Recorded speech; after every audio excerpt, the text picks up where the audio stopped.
Little Nicole never imagined or even thought that she would grow up to become a raging methamphetamine addict. What's up, you guys? My name's Nicole Pludre. I'm a person in long-term recovery, and I love to talk about drugs, addiction, recovery, and so much freaking more. I'm going to take you through a little bit of how I became addicted and then how I got sober. So let's fucking get into this. As you can see, this is little Nicole. That's me right there in the middle. I was probably like 7, maybe 8 in that picture, I think. Maybe, yeah, 7. And that's my little sister Michelle and my baby sister Christine. And when we were growing up, we had the best life. My mother and father were amazing. Neither one of my parents struggled with addiction, and I just had a really great childhood.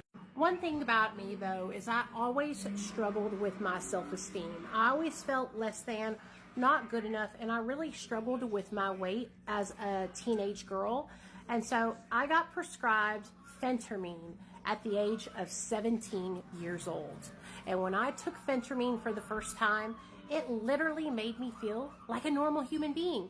It made me feel like I could function, like I could do things like everybody else. And it helped me not obsess over food all the time. So I started to abuse it.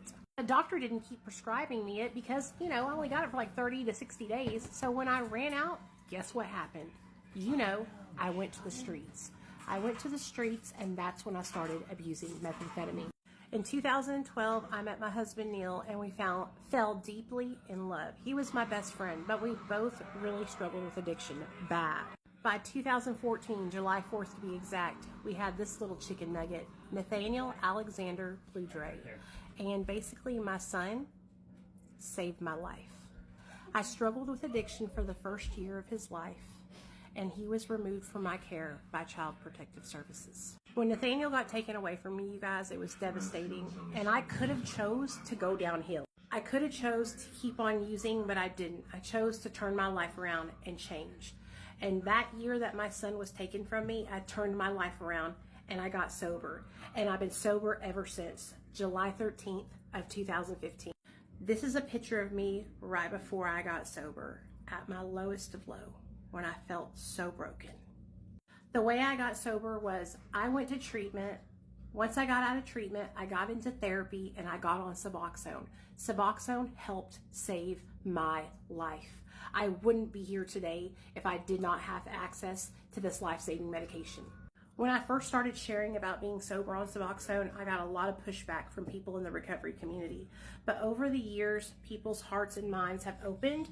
I also believe that they realize how serious addiction really is, and they understand that not everybody is the same. This is me, my husband, and my son.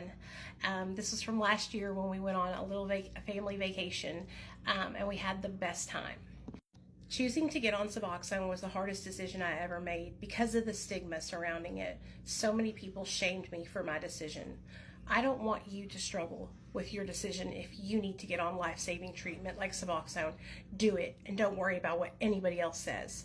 For those of you guys that don't know, I work for a place called Recovery Delivered. They're an online telehealth provider where you can get your Suboxone by literally seeing your doctor on video, doing your drug test on video, everything done on video, and then you can go to your pharmacy and pick up your prescription, or they can mail it to your front door.